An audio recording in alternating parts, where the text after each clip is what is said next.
Olá, seja muito bem-vinda ao nosso ABcast, o podcast que vai ajudar você, farmacêutico, dono de farmácia, a se tornar mais seguro, mais valorizado nesse mercado de cosméticos, medicamentos e suplementos. Aqui é a Alana Bezerra. Eu sou Isaías Hernan. E o tema de hoje está sensacional. Por quê? Porque a gente vai aprender sobre como ele impulsionou a sua marca de suplementos, uma marca que fatura milhões. E, gente, como é bom aprender com gente que sabe, não é mesmo? Mas antes disso, se inscreve aqui no canal, se você não está inscrito, deixa o teu like e compartilha para o máximo número de pessoas. O teu comentário aqui também vai ser muito importante para nós. Isaías, muito obrigada por sua participação aqui, né? Por sua disponibilidade. Ele poderia estar, gente, turistando, ele poderia estar nas praias. Ele e a família, né? A Jéssica, a Elo, que estão aqui também, poderiam estar ali nas praias de Fortaleza, na beira-mar, tomando sol, água de coco, mas ele está aqui, gente, compartilhando sua experiência nesse mundo do empreendedorismo. E, nossa, que honra recebê-lo aqui duplamente, né? Em Fortaleza e no nosso ABcast. Muito obrigada, Isaías. Eu que agradeço, Alana. Curtir praia é muito bom, mas aprender e ensinar também é algo maravilhoso. Então, esse é o propósito, tá? Aqui é aprender e poder compartilhar com o público de vocês algo que agregue, né? Vale a pena despender algumas horinhas para isso. Isaías, fala um pouquinho para o pessoal, para o público que está nos assistindo, quem é o Isaías, qual a marca dele, o que é que ele leva para as pessoas? Bom, o Isaías, ele é um cara, primeiro, família. Eu sou um cara muito família, um cara que acredita que família é a base de tudo. Eu trago comigo desde a minha pequenez que não adianta a gente ter sucesso financeiro se a gente não tiver um sucesso na família. Então, minha vida é isso. O resto foi decorrente de simplesmente entender que minha base é a família. Né? Sem ela a gente não sobrevive, sem ela a gente não existe, sem ela não existe propósito. Né? A gente só constrói coisas grandes porque a gente acredita que é para eles tudo isso, para dar segurança para eles. Né? Minha história começa muito novo no empreendedorismo, né? Vindo de vários negócios que a gente fazia, desde vender uma pipa na época que era menino, bolinha de gude, até vender tênis, a gente vendia, né? E a gente veio da área de vendas mesmo, empreender para mim é isso, é vendas. Então eu começo lá com 14, 15 anos fazendo muito isso. Com 17 eu trabalhei um pouquinho no mercado formal, né? Eu trabalhei na C&A, mas assim, foi um aprendizado, na verdade, né? Um estágio menor aprendiz. Depois eu acho que eu trabalhei mais uma vez só de carteira assinada numa construtora e nunca mais soube o que era isso. Então a gente passou por vários setores da economia, né? Quebramos algumas empresas, ganhamos dinheiro com outras, e aqui estamos nesse novo desafio, né? Você nos acompanha. Isaías, me fala um pouquinho sobre essa transição do CLT e depois você abriu seu próprio negócio na sua área, né? Você é contador, não é isso? Sim, eu sou assim. De formação? Eu fiz na C&A, me deu um curso administrativo, chamava na época curso de administrativo, com técnicas em vendas e auxiliar contábil. E ali eu fui meu primeiro contato com a contabilidade. Então aprendi sobre departamento pessoal, sobre rotinas contábeis, rotinas administrativas e financeiras. E aí trabalhei na C&A, trabalhei 6 meses, né? Transicionei entre almoxarifado e área administrativa. Depois eu trabalhei numa construtora lá em Valparaíso, em torno de Brasília, né? Onde eu fiz a parte de apontador, ficava apontando hora extra, apontando dentro da obra, né? Apontando algumas questões da obra, né? E após isso eu comecei a vender empréstimo. Fui vender empréstimo. Tinha um amigo que vendia empréstimo na época consignado, me chamou e a gente começou a vender. E aí eu começo uma carreira autônoma, na verdade, né? Um empreendedor solitário, autônomo, um verdadeiro pastinha, como diziam na época. Sem CNPJ, mas com muita vontade de fazer dinheiro, por conta que eu tinha um propósito, que era sustentar e ajudar minha mãe e meu pai, que são estrangeiros, vieram do Chile para São Paulo, né, na década de 80, então assim, foi muito escasso a infância que a gente teve, e eu sempre tentei ajudá-los, né? Eu acho que daí a base familiar, né? Uau. E nós começamos a vender empréstimo, apanhamos muito, muito, muito, muito, mas conseguimos lograr êxito. Eu fiquei do mercado de 2008 a 2012, mais ou menos, com empréstimos pessoais, né, consignados. E em 2012 eu transiciono para contabilidade. E eu fiquei na contabilidade de 2012 a 2018, 19, que foi quando eu vim para, de fato, o mundo digital, que é onde a gente tem o e-commerce hoje. E só que nesses 7 a 9 anos ali que a gente fica na contabilidade, a gente ia metido a fazer negócio, né? A gente foi montando uma coisa ou outra, foi entrando numa multinível ou outra, foi tentando fazer negócios paralelos para ganhar dinheiro. A contabilidade eu sempre tive a ciência que ela me manteria, mas nunca seria escalável do jeito que eu pensava, não por conta que não é escalável, mas eu não tinha aquela mentalidade igual alguns amigos tiveram e escalaram suas contabilidades, né? E era para mim algo maçante também. Eu sou uma pessoa muito dinâmica e tudo que envolve processo, rotina de processos me deixava totalmente agoniado na época, né? E hoje eu faço isso, né? Hoje eu tenho rotina de processos, mas são diferentes. Uma coisa é eu fazer, quem tem contador sabe, é SPED fiscal, né? É uma coisa, o SPED fiscal, você vê o SPED fiscal de uma maneira, eu vejo um camalhaço de informações, né? E isso me deixava muito irritado na época. Aí foi onde eu transicionei novamente para o digital. E aí daqui eu não saio mais agora também, né? Porque agora a gente tem para a indústria e não tem mais como mudar o caminho. Eu fiquei apaixonado, essa palavra, pelo industrial. E eu estava falando com minha esposa ontem que a gente, quando eu era pequeno, eu via, eu em São Paulo eu passava, quando a Parmalat foi para São Paulo, teve uma indústria Parmalat, teve em Itambé. E eles começaram a construir uma planta, eu lembro que eu tinha uns 9 anos, minha mãe passava para ir para a igreja bem na frente, eu ficava doido vendo aquilo. E aí quando a gente começa a construir a obra lá, que você acompanhou, né, eu me lembrei disso, e isso acelera meu coração, eu vi que de fato eu gosto, é desafiador e é gostoso o industrial para mim, né? E aqui a gente está para agora tentar trazer uma visão todos esses anos para o negócio atual, que é a indústria, né? Aqui a gente agora quer trazer o melhor, de verdade. Hoje você entrou no nicho de suplementos, né? Hoje você tem marca de suplementos. Sim. E como foi? Você disse que entrou no digital. E como foi você entrou no digital, depois você viu a oportunidade de suplementos. Me fala um pouquinho como o Isaías, né? Que estava ali na área contábil, entrou na área de suplementos. Vamos lá. A gente, em 2013, 14, o Érico Rocha lançou o primeiro Fórmula de Lançamento. 12 para 14. Teve o Érico, teve o Conrado. E eu acompanhei esse processo. Só que na época, minha mente escassa não acreditava nisso. Eu não acreditava que você conseguiria fazer uma escala, um 6 em 7. Para mim era muito absurdo isso. Eu já trabalhava com números, eu estava acostumado a trabalhar com clientes que faziam 7 dígitos no mês. Aí vem um camarada e fala que vai fazer 6 em 7, em 7 dias você vai fazer, né, 6 dígitos. E aí eu ficava muito bloqueado. Só que eu me permiti aprender algumas coisas, né? Participei de alguns funis dele e tudo, mas nunca comprei o Fórmula. Eu comprei, na época, uma assinatura do Conrado Adolfo, que era método, alguma coisa P lá que ele tinha, não me lembro agora. E aprendi algumas coisas, mas nunca deu certo para fazer, né? Eu nunca consegui fazer para contabilidade. Só que eu aprendi. A gente começou a aprender, começamos a criar uma autoridade em conhecimento e network com alguns players de mercado. Quando vem 2017, 2018, que vem a onda do dropship, né, que a galera viu com força, eu já estava um pouco posicionado, né, com a contabilidade, e eu conheci um camarada chamado Bruno Gabarros, que ele é um cara que eu sou grato a ele, né, sabe disso. Ele falou, cara, tu é muito bom e tu deveria focar só nesse negócio digital, velho. Esquece tudo, foca no digital. Não existe ninguém hoje tão bom quanto você é no digital, na questão de assessoria contábil, na questão de assessoria financeira.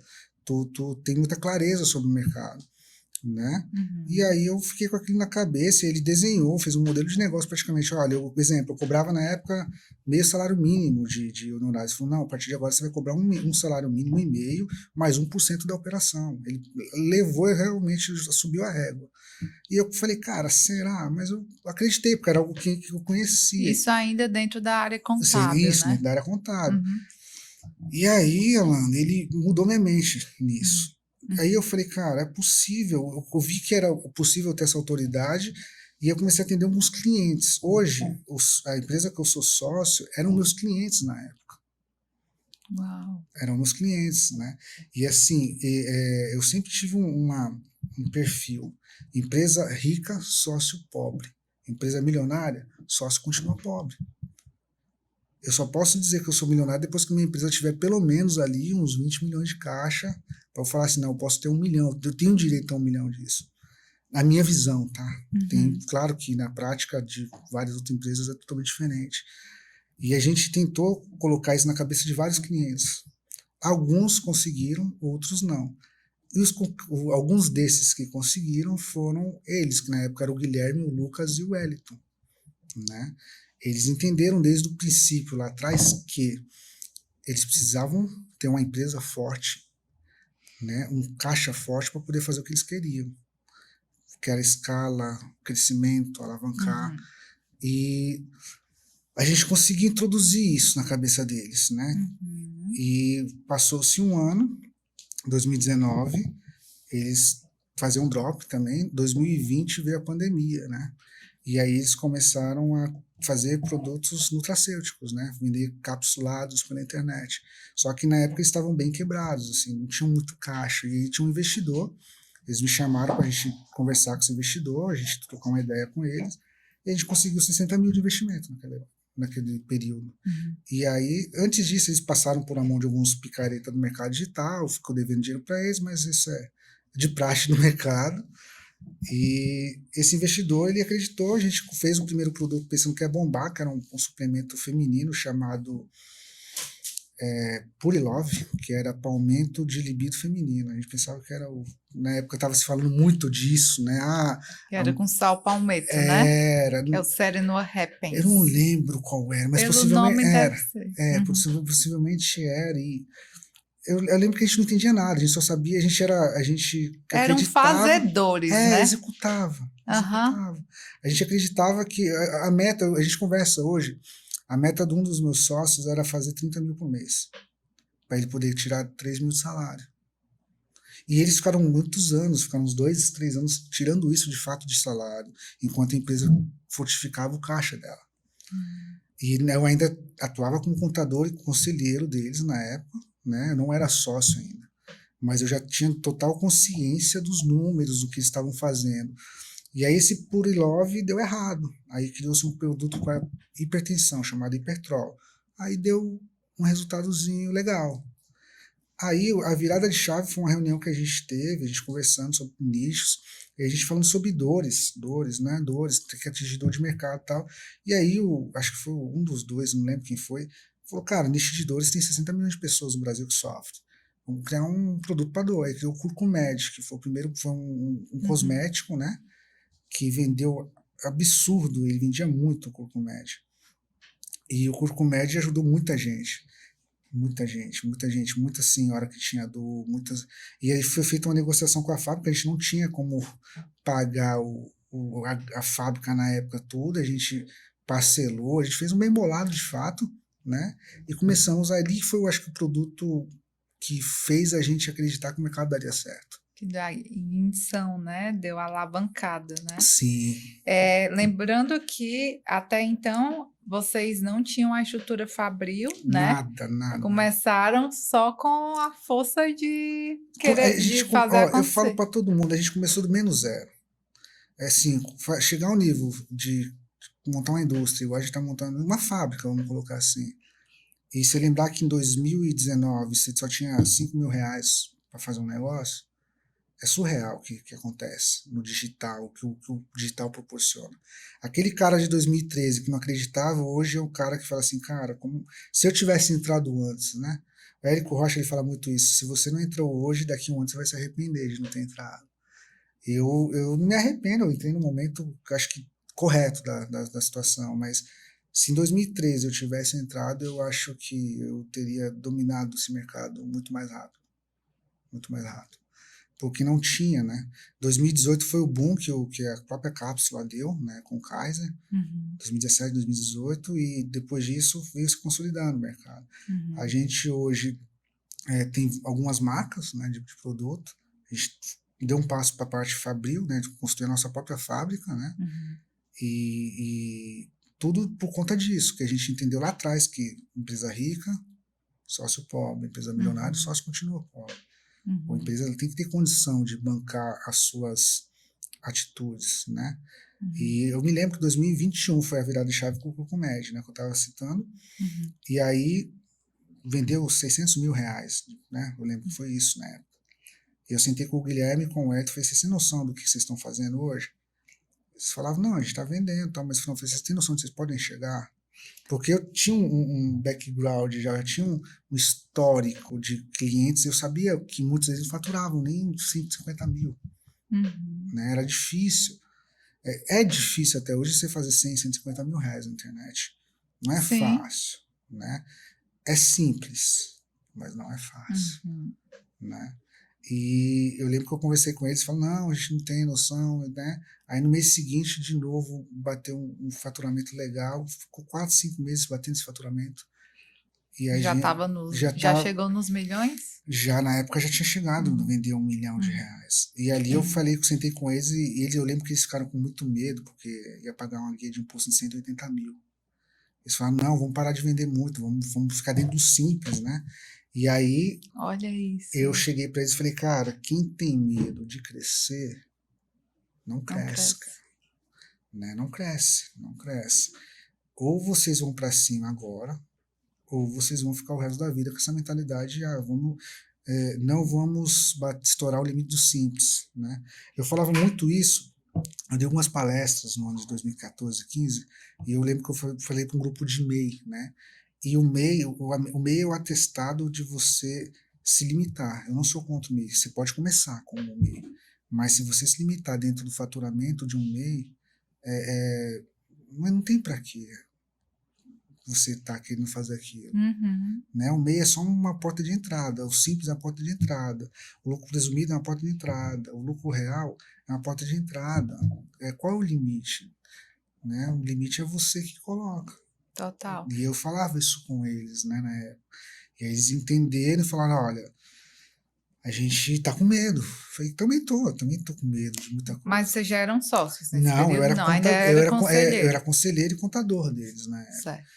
E aí, entre 2021, acontece isso, 2022, o negócio começa a crescer mais ainda, né? E eles criam outro produto em gotas, que era o Curcumini. Foi o primeiro produto, 2021 para 2022, o primeiro produto em gotas de 30 ml para dor foi o Curcumini. Pelo menos assim, o primeiro que eu falo, que a gente pesquisou, não tinha nada na época, né? Se tinha, estava bem escondido. Foi em 2021 para 2022, isso. Mais ou menos, né? E isso, foi isso mesmo, tem 2 anos e pouquinho aí. E aí a gente cria uma nova empresa, uma nova estratégia, né, de negócio. E aí aquele sócio, aquele investidor que era sócio do negócio, ele começa a querer sair do negócio e querer levar milhões, porque ele viu que o negócio estava, né, caminhando bem. E aí eles conversam comigo e falam, cara, a gente tá com esse problema e tal, e eu tentava resolver, mas eu não estava dentro da situação ainda. Eu lembro que eu recebo um e-mail, acho que foi no início de 2022, se eu não me engano, que alguém me indicou para ser CEO de um gateway de pagamento. Algum cliente deve ter me indicado que estava operando, eu recebi esse e-mail, e tipo assim, esse e-mail chegou na segunda, eu fui ver só na sexta, sabe? E aí eu respondi esse e-mail, o cara me respondeu, não, já foi preenchida a vaga, mas eu falei, não, tá bom, tranquilo.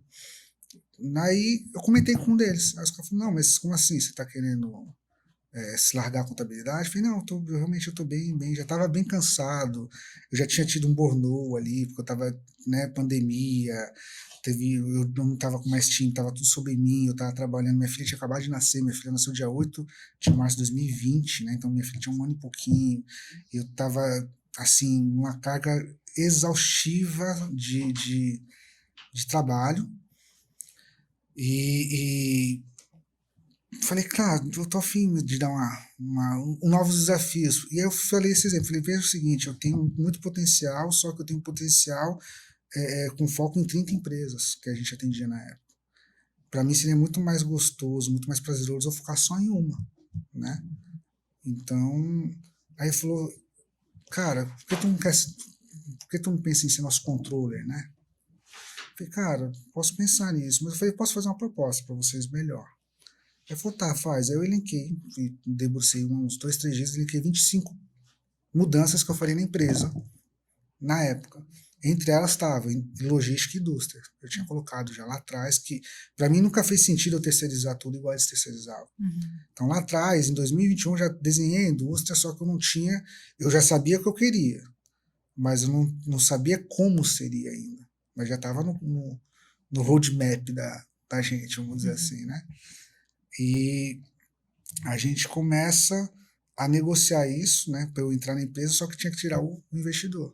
E aí eu fiz uma negociação com o investidor, né, a gente tirou ele, aí eu comprei, na época, adquiri 5% da empresa, só que eu falei para eles, olha, o dinheiro que eu tenho é pouco, né, a gente está no meio de uma pandemia, então eu preciso ter a tranquilidade, se alguma coisa acontecer comigo, com minha família, elas estejam resguardadas, né. Eles falaram, não, a gente dá todo o amparo para eles. Eu falei outra coisa, qualquer tipo de viagem, qualquer coisa que eu for fazer pela empresa, eu nunca vou deixar de levar minha família. Vocês têm alguma objeção quanto a isso? Aí eles, não. Tanto é que eu viajo para qualquer lugar, seja fora do Brasil ou dentro do Brasil, minha família vai comigo, né? Porque é minha base, aquilo que eu falei no início. Eu não consigo, tá aqui, minha família tá aqui do lado, né? Eu olho para elas, eu vejo o porquê eu tô daqui, porque a gente tá aqui, então é minha base, né? E eles não foram contra isso, em nenhum momento. Eles falaram, não, tá certo, pode vir, tranquilo. E a gente começa essa jornada. Só que começa uma jornada, Lona, de a gente reorganizar um negócio que já estava grande, né? Então, assim, você falou, como é que a gente impulsionou uma marca de suplemento? Vendas diretas, marketing.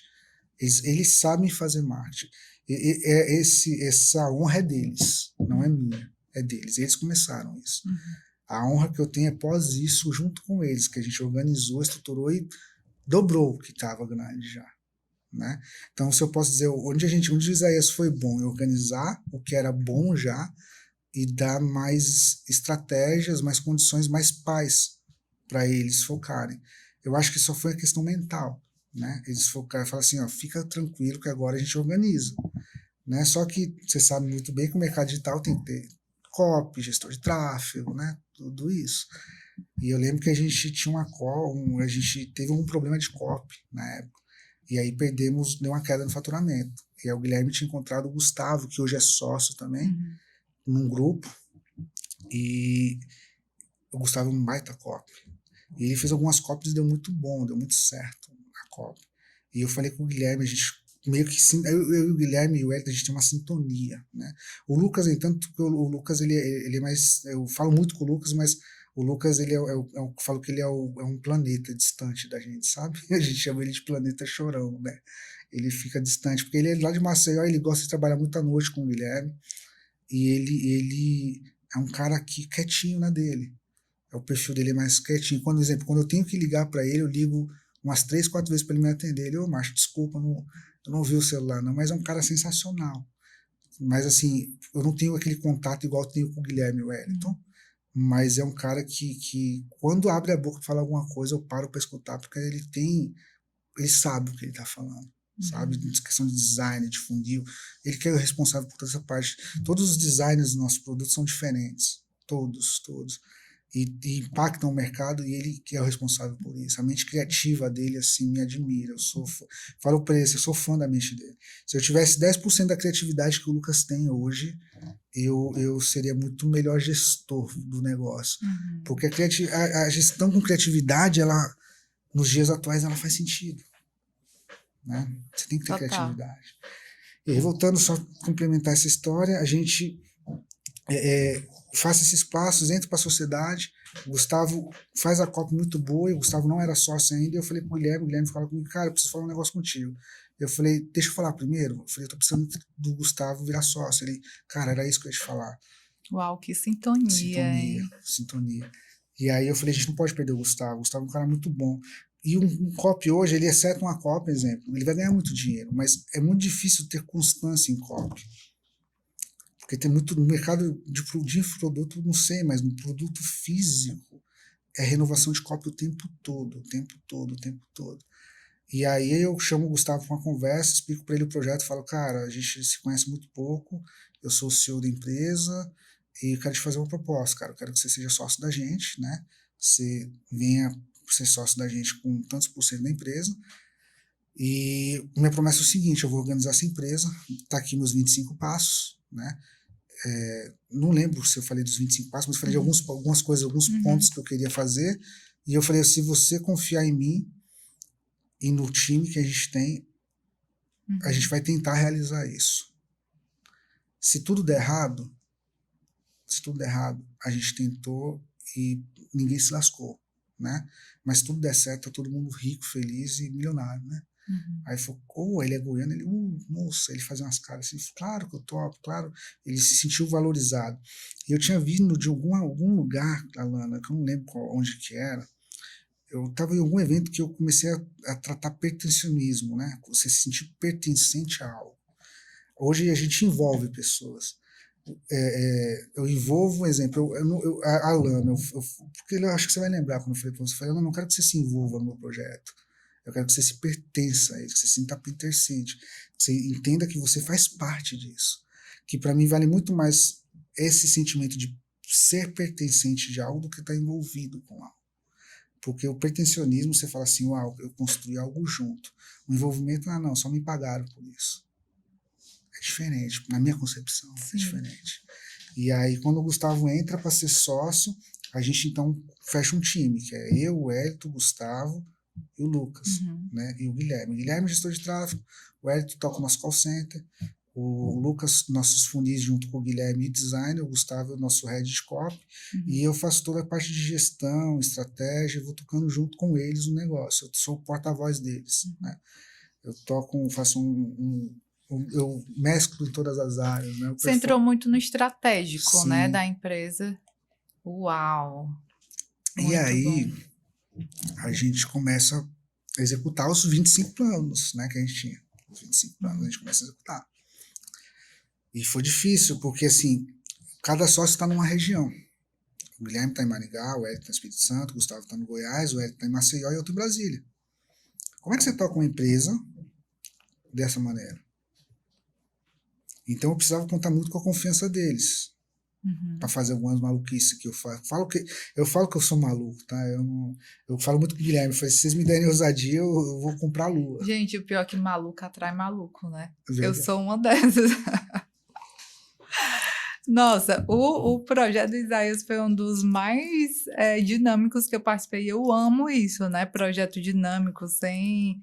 Ai, tem que ser assim. Não, aluno, Sem vamos padrão. mudar, vamos melhorar, vamos mudar, melhorar. E a cabeça toda... Eu adoro esse ritmo. Você é um cara do relacionamento também, né? Sim. Nossa, é muito perceptível isso, esse seu valor em família, o relacionamento com sócios. E como foi essa questão de... Como é até hoje, né? Essa questão de manter esse relacionamento sólido com os sócios. E agora vocês estão com outro desafio, né? Que é a abertura da indústria, que está quase... Saindo, tá no forno. Saindo, né? É confiança, é o que eu tava. Relacionamento é confiança, né? Assim, eu passei por essa validação com eles, né? No início, eles me travavam, me questionavam muitas coisas, é totalmente normal, né? Isso. E é confiança, eles confiam. Assim, acho que a base do relacionamento é confiança. Né? Eu confio em você até você me provar o contrário. Tá, você que teve a ideia da indústria, né? Isso, lá atrás a gente começou a desenhar isso, né? algumas mudanças que eu fiz, era o que eu sempre quis fazer, era o call center, era terceirizado, o Wellington assumiu. O copy internalizar, né? O setor de marketplace internalizar. Logística a gente ainda não internalizou, mas está próximo. E a fábrica, que eram os 5 top 5, né? O resto era a parte administrativa, né? Parte organizacional, criação de processos, né? Mas a gente desenhou a fábrica lá atrás, porque para mim, assim, eu não posso dizer, não posso ser um cara dizer, todos os produtos são ruins, não.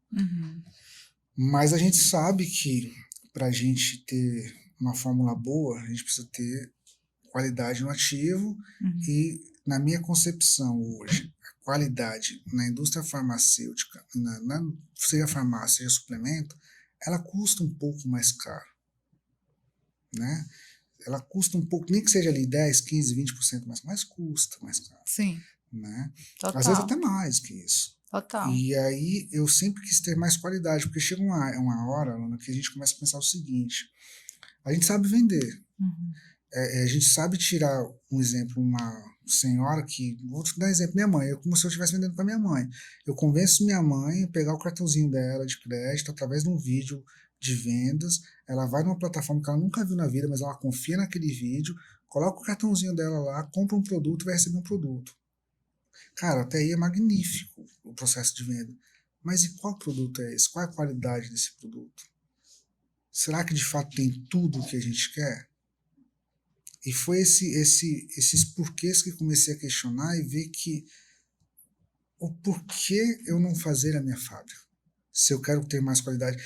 Porque terceirizar não seria melhor? Seria se eu tivesse a tranquilidade que teria tudo que eu quero ali. Eu acho tão interessante esse seu ensaio, a sua pegada, que eu acredito, na minha percepção, que vai muito além do business. Eu acredito que, e aí é uma pergunta, onde entra o teu propósito nisso? Por que eu estou te perguntando isso?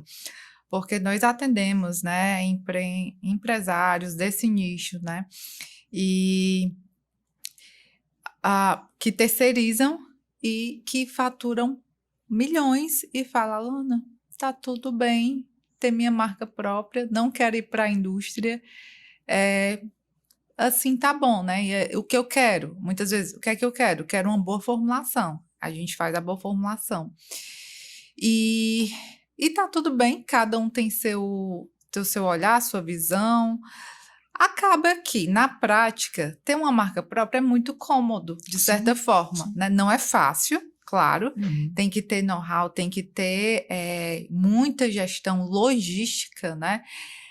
Mas tem uma certa comodidade, tem um pouco mais de comodidade do que você ter a fábrica. E aí, o teu propósito está envolvido nisso, na abertura dessa indústria?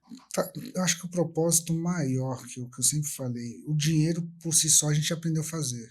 Né? Vocês já faturavam. Já faturavam, a gente já sabe fazer dinheiro. Hoje, se eu criasse uma marca de café, ia testar até dar certo. A gente aprendeu isso, teste até dar certo. Né? Não existe produto ruim, existe oferta ruim. E baseado nisso, o que está no propósito? Claro que o dinheiro ele é propulsor de muitas coisas. Claro que a gente quer grana, a gente vai ser hipócrita e falar que não. Mas em saber que quem está comprando o produto vai ter minimamente o conforto de saber que o produto funciona de fato e que vai melhorar a sua qualidade de vida. Eu costumo dizer, exemplo, quando a gente tem dor de cabeça, a gente toma dipirona, passa, alivia a dor de cabeça. Curei a dor de cabeça? Não. Eu não curo dor de cabeça, eu alivio ela. Né? A mesma coisa é a dor. Eu consigo curar uma dor de um joelho que tem condropatia? Não. Eu posso aliviar a dor. Né? Eu posso aliviar um problema de estrutura na cartilagem ali da pessoa, do joelho, do ombro, do cotovelo, né? Eu não vou restaurar a sua cartilagem, mas eu posso protegê-la, né? O colágeno aí faz isso, né? Eu posso desinflamar a pessoa de forma natural com a cúrcuma, né? Mas em quais dosagens? Aí onde eu me questionava, e onde eu cheguei até você, né? Nessa época onde eu comecei esses questionamentos, eu falei, cara, eu preciso de alguém que me mentore, que me oriente, que me ensine como funciona esse mundo. Porque se existe dado científico, se existe ciência, e isso partiu um mês, um pouco antes de eu te conhecer, que eu fiz uma pesquisa interna de cliente. Eu ligava para o meu cliente e falava assim, por que você não está comprando mais? Ah, Isaías, porque seu produto funcionou legal no primeiro mês, mas depois não funcionou mais. E eu comecei a me questionar o porquê. Aí eu comecei por autodidata mesmo, né? Entender sobre farmacotécnica, essas coisas, né? E comecei a ver que às vezes as dosagens eram muito baixas do meu produto e tem aquela questão do via depósito, né? A pessoa vai tomando, vai depositando até estabelecer um limite ali e ali começa a surtir um efeito melhor, né? Assim como a creatina, o whey protein tem esses limites também, né? De via depósito. E eu achei isso interessante, falei, uau, isso é maravilhoso, agora eu preciso entender mais sobre isso. Aí eu coloquei lá no Google, né? Consultoria para suplementar. Aí achei algumas, mandei alguns e-mails, não me responderam. Aí a B um dia me chamou, eu chamei no WhatsApp, ela me respondeu no outro dia, né? E aí a gente começou esse relacionamento. E eu falo assim que Deus ele une propósitos. Eu sempre falei isso. O propósito é ter o melhor produto para o meu cliente ter resultado, né? E ter rachado a Alana e seu time nesse momento foi, para mim foi um propósito que Deus me colocou dentro da terra mesmo de se unir, porque você tem esse propósito também de trazer algo sério para o mercado, né? E a gente começou ali aquela conversa, aquele diálogo, eu lembro que eu às vezes fui muito direto pro teu time, falei, não, já sei como é que funciona a cor, eu preciso conversar com alguém que me explique algumas coisas mais, e você, em nenhum momento tu tibiou, você me chamou, falou, vamos marcar um call, e ali quando você me abre aquela explicação de muitas coisas que eu te questionei, eu falei, pronto, achei a pessoa que agora vai me mentorar por alguns anos, né? Mas o propósito está nisso, o propósito está em trazer o melhor para o cliente. O dinheiro é consequência disso. O dinheiro é uma consequência disso. O que eu preciso é que se minha mãe comprar um produto meu, mesmo sabendo que não seja eu que vendo, funcione. Ela tenha um alívio, ela tenha a tranquilidade de saber que aquela dor que era máximo, que era, por exemplo, 5, vai estar 2, vai estar 3. E quem me falou isso foi uma própria cliente. Ela falou, Isaías, eu não quero que seu produto me cure, até porque eu não tenho cura, né? Eu tenho 18 pontos de dores no meu corpo, além de uma fibromialgia não diagnosticada 100% ainda. E o seu produto me aliviou em alguns momentos, só que depois não me aliviou mais. Então, se eu pudesse criar um produto melhor que me aliviasse, eu compraria todos os meses. E eu fiquei muito tempo com isso. Muito tempo com isso na cabeça. E aí alguns outros clientes falaram a mesma coisa e eu comecei a ver que eu posso fazer um produto melhor. Eu levei algumas fórmulas para as fábricas, só que aí me cobraram absurdos, né? Cobraram caríssimo. E dentro do que eu faço hoje, eu tenho que ter um CPA, que é um custo por aquisição, né? Médio ali, em torno de 40%, 50% do valor do produto que eu vendo, né? Eu trabalharia no prejuízo. Não faria sentido. Essa sacada que você teve sobre o comparativo do custo foi a gente desenvolveu um trabalho, né, que eu te passei uma média de custo por formulação. Foi a partir daí que você teve uma noção ou você já tinha acesso a esse custo da formulação com o cliente? Não, eu tinha uma noção. No início eu ficava pensando assim, Alana, essa diferença de preço vai se tornar lucro no meu caixa. No primeiro momento seria, uau, massa, mais dinheiro. Só que aí no decorrer das nossas conversas, eu comecei a perceber que eu poderia pegar esse dinheiro, que seria um lucro, e colocar mais ativos ou melhorar a quantidade ali de ativos dentro das normas certinhas, da RDC, nos limites máximos, para que o produto fosse melhor. Né? Então, nas suas conversas ali, nas suas mentorias que a gente teve, que me mostrou qual era o valor de custo real, né? Como é que custava, quanto que seria, quanto que sairia o processo de fabril, né? Dessa parte de formulação, de fato, né?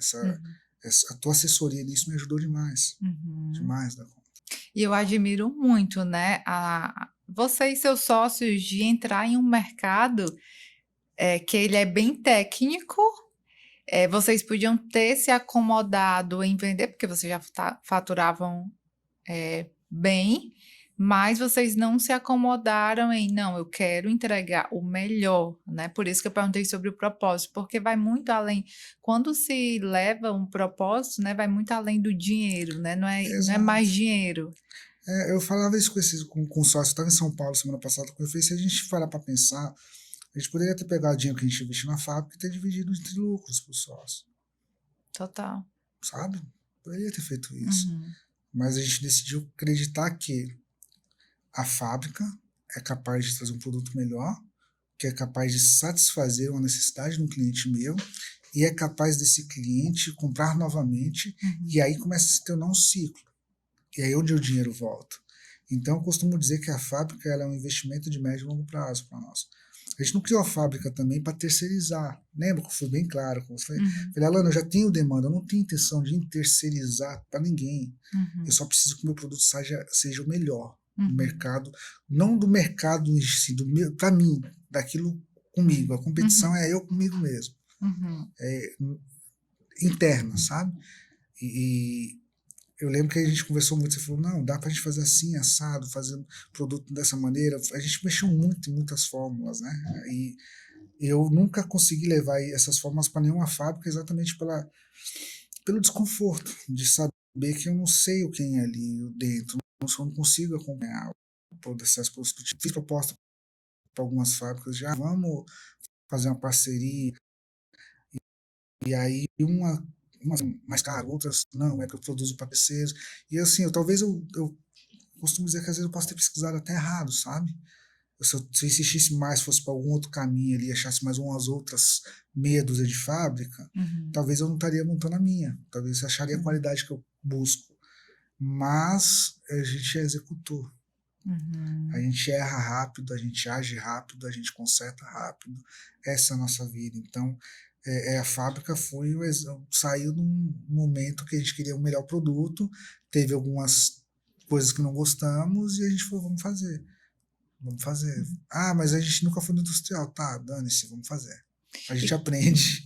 Total. E quando foi que vocês tiveram esse start, né? É você que está no estratégico especificamente. É agora, eu vou procurar o local. E assim, gente, é uma honra, né? Porque esse cara aqui, ele é incrível, fazer parte desse projeto. Eu me pertenço mesmo, né? Eu tô ali, tô junto, e você você tem o poder de formar um ecossistema incrível, né? Já, assim, a Fran que tá, o Gabriel, então, assim, todos que eu conheço através de você são pessoas do bem que querem fazer acontecer. E quando foi esse start? Agora eu vou. É agora, eu senti que é agora, eu vou. O primeiro passo é o local, né? E aí? Foi algo bem engraçado. Porque na minha cabeça era algo simples. Eu não consigo ver dificuldade em nada. Por mais que montar uma fábrica seja difícil para um cacete. Eu quero chegar aí, inclusive. Mas eu não via dificuldade. Eu não via dificuldade. Nunca. Ah, Isaías, você via dificuldade? Não. Eu não consigo enxergar dificuldade. Eu acho que quando a pessoa está focada, quando ela é obstinada a algo, a dificuldade é apenas sei lá, uma coisa que ela tem que transpassar. Tipo, passei e já era, vamos para cima. E aí a gente começou a procurar, eu procurei em Brasília, alguns galpões. Só que aí Brasília ICMS é caro, né? Eu sou contador, então eu tenho noção de tributos. E eu falei, não vai fazer sentido ter esse ICMS caro aqui. Aí fui para o Goiás, tinha um benefício fiscal, tem um benefício fiscal chamado Pro Goiás, né? E divisa com o Brasil tem uma cidade chamada Valparaíso. E aí vai eu e Gabriel atrás de um local junto com Jéssica. Pensa numa briga que era. Eu queria chamar, desculpa te interromper, mas eu queria chamar a Jéssica depois para ela falar a experiência, como é acompanhar a cabeça do Isaías. Mas bora lá, então. E é difícil, acho que ela só vai falar assim, é difícil. Que parceira, hein? É Que difícil. parceira. Porque a gente começou a procurar, lembro que na BR-040, descendo por Lusiânia, tinha um motel numa época, né? E o dono do motel foi lá e desativou e reformou o local, era 2.200 metros quadrados, e botou para alugar. Eu cheguei lá, tinha tipo os quartos do motel, né? E tipo, tinha baixo e cima, tinha, tipo, era suíte, embaixo era garagem, geralmente do motel, e cima era suíte. E eu olhei com o Gabriel e falei, pronto, perfeito, aqui, ó, cada lugar desse, um laboratório. Sem noção nenhuma do que era uma fábrica de suplemento. Nenhuma, noção nenhuma. Só que aí eu olhava aquilo e falava, no meu coração não foi. Aí a gente andou um dia todinho, no final do dia já meio desanimado, sabe? Falei, cara, não achamos, só achamos aquele de Brasília. Brasília, inclusive o galpão era de uma indústria alimentícia na época. Então ela já estava meio que adequada para algumas coisas, né? Olhando hoje eu sei que estava, mas na época eu não entendia nada. Na época para mim, poxa, né? Eu não entendia muito bem. Hoje, olhando, eu sei que estava adequado. E a gente voltando para casa, e o Gabriel olhou para um posto e viu uma plaquinha aluga. Eu sei, para. Eu no meio da BR, eu fiz um acostamento, fiz um gato, voltei pela marginal e fui ver. Era o galpão que tinha sido acabado, tipo, em poucos dias, sido entregue pela SAMU do Valparaíso. E era um galpão que estava lá, e o dono do galpão, seu Emílio, ele, tipo assim, não tava com interesse muito de alugar, assim, para qualquer pessoa, sabe? E eu peguei, conversei na época com a Kátia, que era a gestora dele, vi, olhei o galpão, tipo, o galpão só tinha um mezanino lá atrás, eu comecei a falar, uau, agora dá pra, acho que aqui dá pra gente desenhar. Só que na época, não, 100 mil reais eu reformo esse galpão aqui, monto minha fábrica, vai ser rápido, né? Coitado de mim. Aí, alugamos o galpão, né? Eu aluguei o galpão em dezembro, a gente começa o nosso contrato em janeiro, a gente contratou em janeiro, né? Sim. Eu aluguei um galpão sem ter te contratado ainda. Um erro total, errado totalmente, mas Deus foi cuidadoso comigo. E você é muito intuitivo, né? E eu acho que faz parte da jornada do empresário. Sim, intuitivo E total. claro que Deus, né, tá ali, com certeza. Eu acredito, porque assim, o galpão, ele era como diz a arquiteta, era uma carta em branco, uma folha em branco, na verdade. Você podia desenhar muita coisa. Só que eu não sabia o que era desenhar muita coisa, não sabia o que era. Quando a gente começa a conversar de fábrica, você começa a me falar de fluxo, não sei o quê, tá? Eu falei, cacete. E aí a gente conversava 1 hora, né? 1 hora e meia. E eu falei, não, mas 1 hora e meia eu não consigo aprender tudo isso. Aí eu comecei a baixar um monte de planta, né? Baixei planta de tudo que é farmacêutica do Brasil, suplemento. Peguei um TCC da USP, de uma menina que fez uma planta para área suplementar. E comecei a estudar o que era de fato. E aí eu via onde eu estava me metendo, né? Falei, lascou, agora eu já estou aqui, já estou com o aluguel. Já tá, vamos para cima, não tem como voltar atrás. Né? A gente já molhou o pezinho, agora vamos se lambuzar, né? O máximo que pode acontecer é dar errado. E se der errado, beleza. Aí eu sempre lembro isso, né? Como é que a gente começou esse negócio? 5 mil reais. O que eu perco se der tudo errado? O ego, para mim, não existe nesse negócio. A vaidade também não. Né? Quebrar, eu já quebrei outros negócios. Então, se eu quebrar mais um, é mais um que eu aprendi. Eu nunca perco, eu sempre aprendo, sabe? Então, eu tenho essa visão, esse pensamento comigo. Né? Parece até clichê essas frases, mas comigo é uma verdade. Né? Em 2013 eu coloquei, tá no meu WhatsApp até hoje, eu falei assim, eu não aceito participar da crise. Isso era 2013, que veio a crise de 2014, né? E esses dias eu fui ver, tá até hoje, eu nunca mudei essa frase, e eu continuo mesmo, cara, eu não aceito participar de crise, eu não aceito tô quebrado, não, é momentâneo, né? Como a gente aprende, né, com Lázaro muito, ninguém todo mundo está. Né? Hoje a gente está montando a fábrica, né? Hoje estou mudando de fábrica. Daqui 5 anos pode ser que seja outro projeto. E eu não tenho dúvidas. Né? Pode ser que seja uma farmacêutica, né? Por que não? Total. Né? A Jéssica fala que eu gosto de arrumar dor de cabeça, mas é bom. É bom, né? Desafio é bom. É bom, porque é o que move a vida. Né? E voltando, eu aluguei esse galpão e, assim, intuição. Quando a gente começa aquelas plantas malucas que você começou a me ajudar, aí eu falei que foi ali que eu entendi um pouquinho do início do problema, né? E foi engraçado porque eu não tinha noção da grandiosidade do seu negócio, né? Então, eu muito humilde ali, gente, fazendo uma estrutura para dezenas, né? Uma fábrica de pequeno, não pequeno, mas médio porte. Eu Médio pensava em porte. médio porte, equipamento de bancada.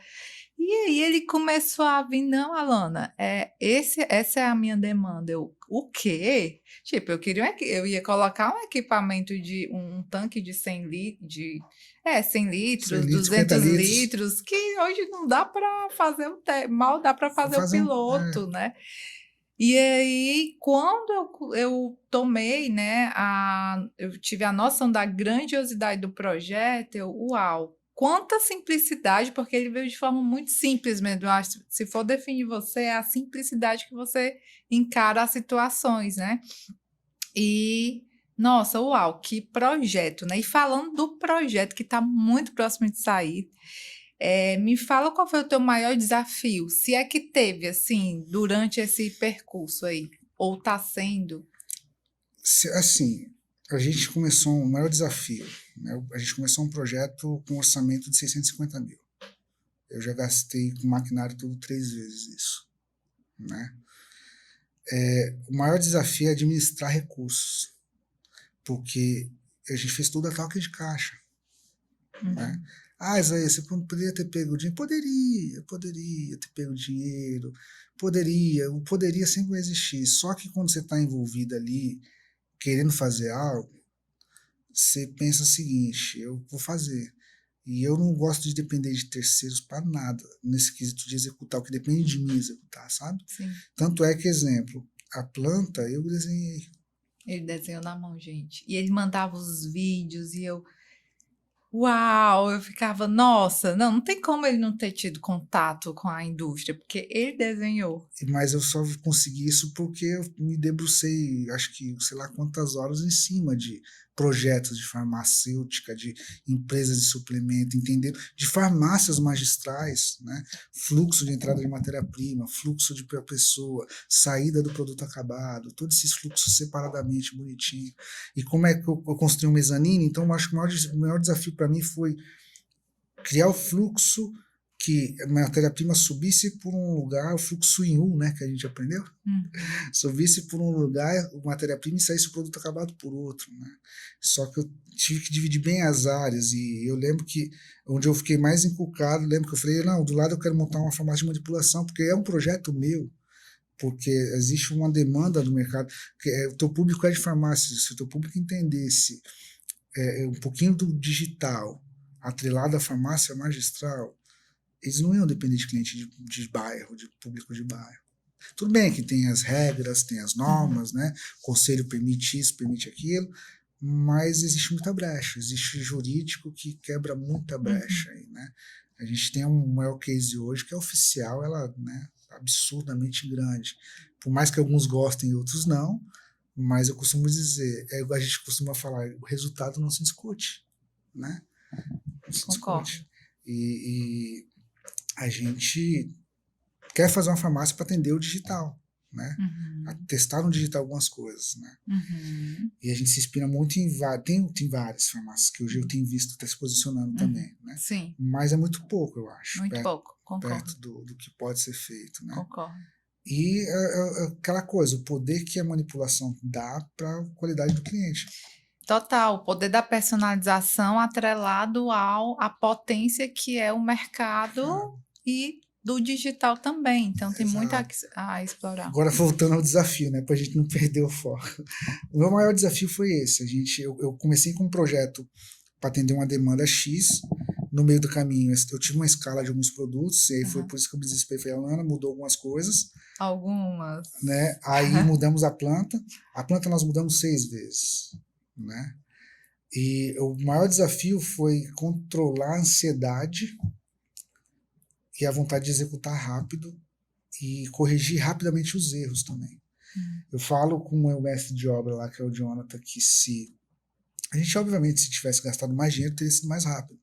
Mas a gente fez alguns cálculos. Se eu botar, por exemplo, 1 milhão a mais, quanto tempo eu economizo? 3 meses. Então dá 330 mil por mês.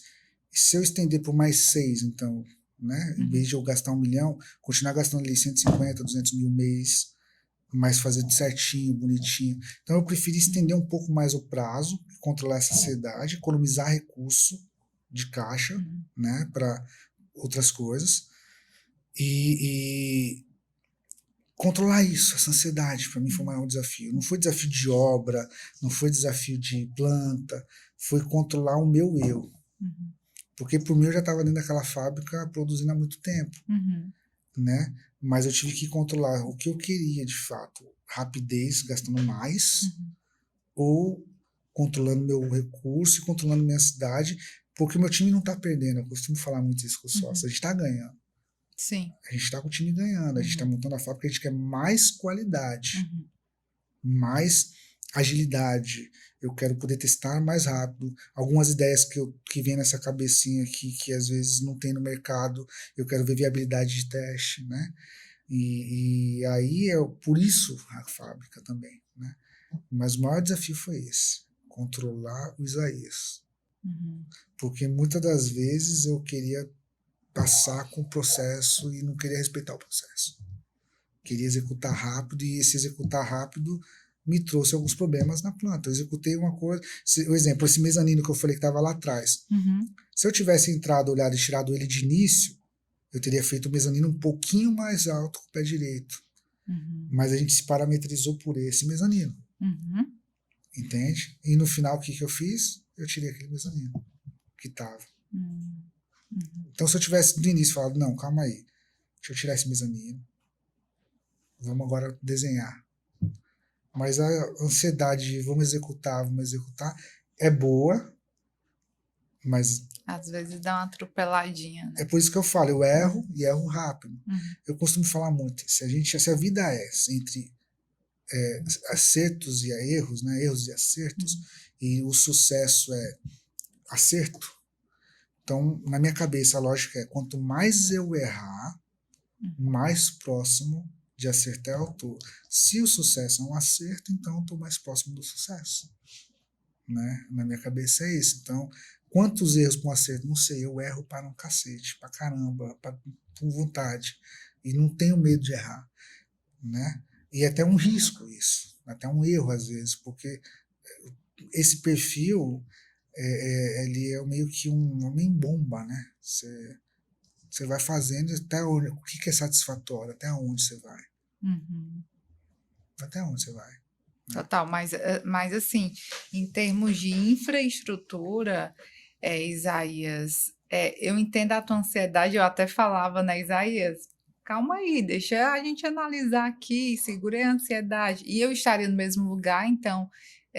por quê? Porque quando eu estou em projeto eu fico assim também, mas ao mesmo tempo você teve seu lado racional de vou fazer um negócio para sair um negócio pancada, eu né? estou a 100 metros da Neoquímica, da União Química, né? Então eu olho para eles, que eles fizeram o Valparaíso, 100 metros não, 200 metros, no Valparaíso ali, eu olhava assim, cara, que negócio perfeito. E eu posso dizer, né, que a infraestrutura que vocês estão construindo é uma infraestrutura de fato que separa os homens e os meninos. É muito fácil, ainda está sendo fácil você construir uma empresa de suplementos, né? Uma fábrica com estrutura bem mais ou menos. Sim, você sabe porque sim. Você visitou algumas, eu estou diretamente no mercado, mas vocês escolheram começar como grandes, né? Com infraestrutura realmente de ponta. E não sei se você soube, né? Mas eu vi uma nova atualização da legislação, vai ter novas e a galera que está ali no mais ou menos, infelizmente, não vai ficar. Né? Naturalmente, com as novas legislações, vai haver uma seleção. Vai. E com certeza vocês estarão bem à frente, não tenho dúvidas. Hoje, assim, sendo bem sincero, Alana, se falar grande ainda me incomoda, sabe? Eu não vejo grande.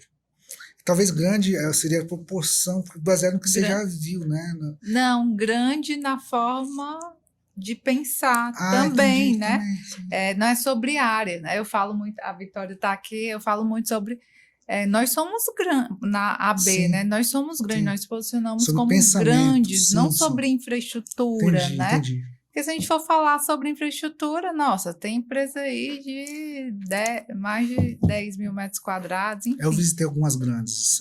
Por isso que eu falei assim, teve umas que eu visitei que eu falei, uau, 16 mil metros de área fabril. Eu falei, meu Deus, isso é um labirinto. Isaías, parcerias. Como você vê parcerias hoje para o seu negócio? Boas Eu parcerias. busco lealdade em parcerias, Uhum, pertencimento. uhum, Eu divido para multiplicar. Eu multiplico depois de dividir, sabe? uhum. Então a gente hoje mudou algumas coisas, né? A gente está se envolvendo, a gente está se cercando de pessoas boas, né? Entra em vários Em vários ecossistemas, né? Uhum, ecossistemas, porque todo mundo tem seus interesses pessoais, né?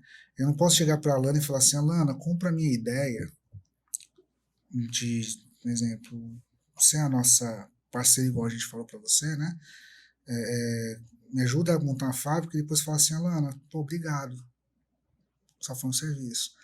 Não, eu não quero isso. Eu quero que a Lana ela se envolva ao ponto dela falar assim, Isaías, eu confio tanto, eu tô tão envolvido nisso aqui que eu tenho, sei lá, demanda YXPTO de clientes que estão com o mesmo problema que você teve. A gente consegue abrir um hora setup ali para esses clientes, porque eu quero atendê-los. Claro, eu quero. Eu faço questão, né? Desse tipo de terceirização, né? Parceria para mim ela tem que ser sempre ganha-ganha. Não adianta só eu ganhar, né? E aí a gente está buscando, a gente tem alguns projetos, igual eu estava falando com você antes, né, de ter especialistas, né, médicos, farmacêuticos que queiram atrelar a sua pessoa a um produto. Né? A gente sabe fazer como vender, a gente sabe como fazer vender, a gente sabe tirar uma pessoa do zero e levar ela para ter, vamos dizer assim, um influencer, vamos chamar de influencer da saúde, seria um nome bonito, né? Os influencers da saúde, muito né? bom. Olha isso, gente. Para a gente poder trazer credibilidade, porque o mercado está passando por algumas mudanças. Infelizmente, o digital tem suas coisas boas e suas coisas ruins, Uhum. né? E vocês devem ter visto no Fantástico vários reportagens sobre alguns golpes que está tendo na internet.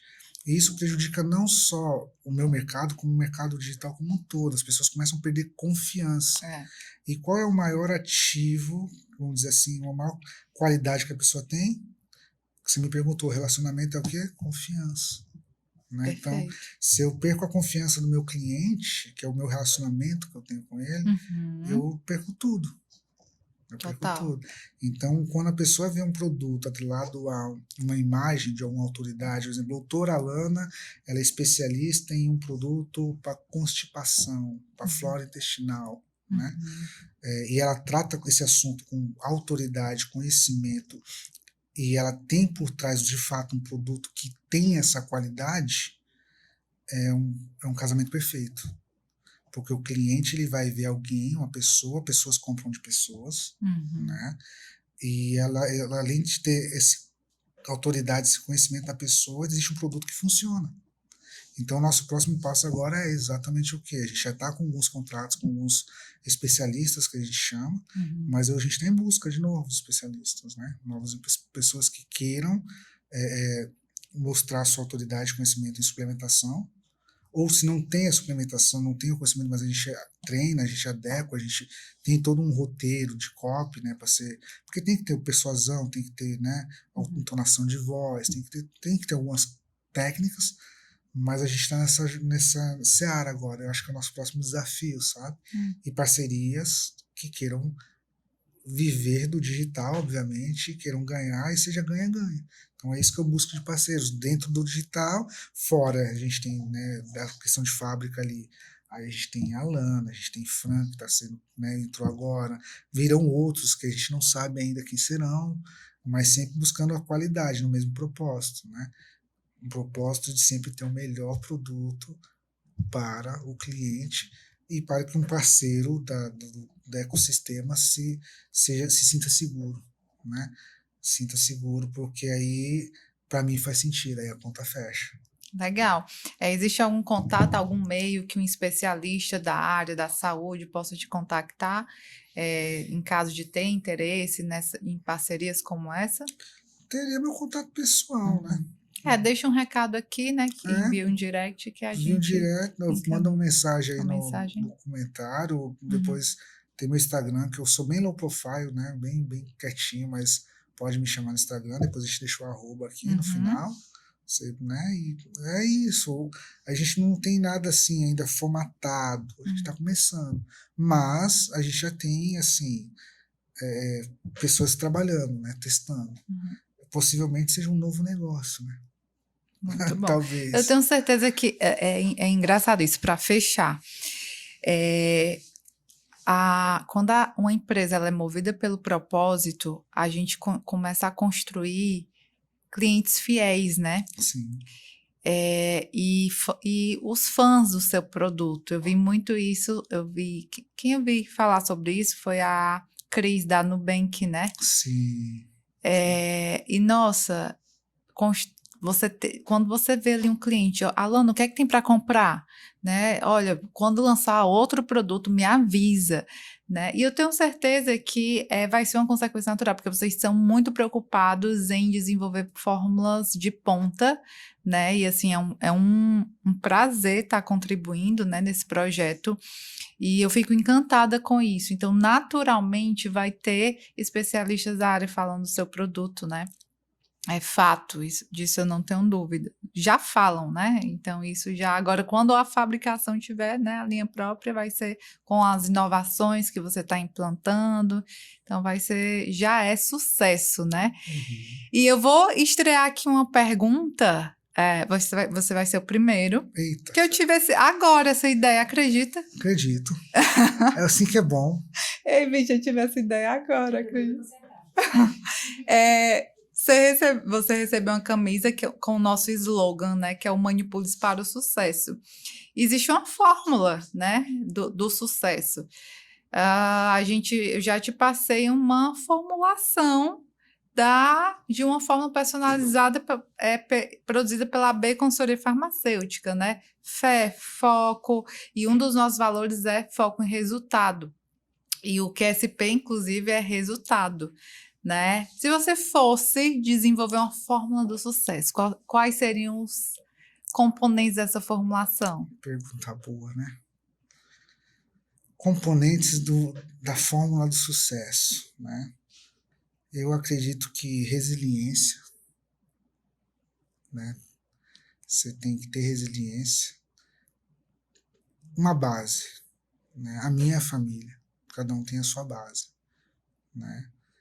Então, minha base seria família, né? Os outros ingredientes seriam resiliência. Não posso deixar fé de fora, né? Não tem como. Eu vou copiar a sua fé, né? E para mim, o mais importante na minha jornada toda foi o feeling. Sim, muito bom. Meu feeling para negócios. Uhum. Alguns deram errados, outros deram certo. Uhum. Mas eu acho que você tem que juntar esses três. Acho que você consegue chegar no sucesso. E é muita dedicação, né? Uhum. Muita dedicação. Feeling, dedicação, fé, E a base, a base família. Uau! acho que esses ativos fazem o sucesso de uma pessoa. Gente, quanto aprendizado! Eu amo esse momento. Isaías, que incrível, né? Eu já admirava você, sua família, e agora mais ainda. Muito obrigado por compartilhar, né, sua trajetória, seu business. Espero ter mais momentos como esse. Conte comigo sempre, né? Amém. Eu acho que a gente desenvolveu uma relação que não é só sobre negócios, mas é parceria, amizade, respeito, né? E, nossa, eu sou muito grata a você, né, por todo esse relacionamento. Eu que agradeço, Alana. A gente está junto. Eu volto aqui quando a fábrica estiver aberta e a gente vai botar uns vídeos aqui. E deixo aberto o convite para quem quiser depois conhecer. Vindo da Alana, tem minha confiança, né? Você sabe o quanto criterioso eu sou com algumas coisas. Sim, total. E tudo que vier através de ti, para mim sempre vai ser bênção. Muito obrigada. Sou grato a você, sou grato ao teu time. Você sabe o quanto você representa pra gente, né? E é só o começo. Vamos para os próximos desafios. Só vamos! Muito obrigada, Isaías. E aí, gostou desse bate-papo incrível? Clica aqui em gostei, deixa aqui teu comentário, compartilha esse vídeo para o máximo número de pessoas e claro, né? E claro, não deixa de se inscrever. Te vejo no nosso próximo ABcast e até lá. Tchau, tchau!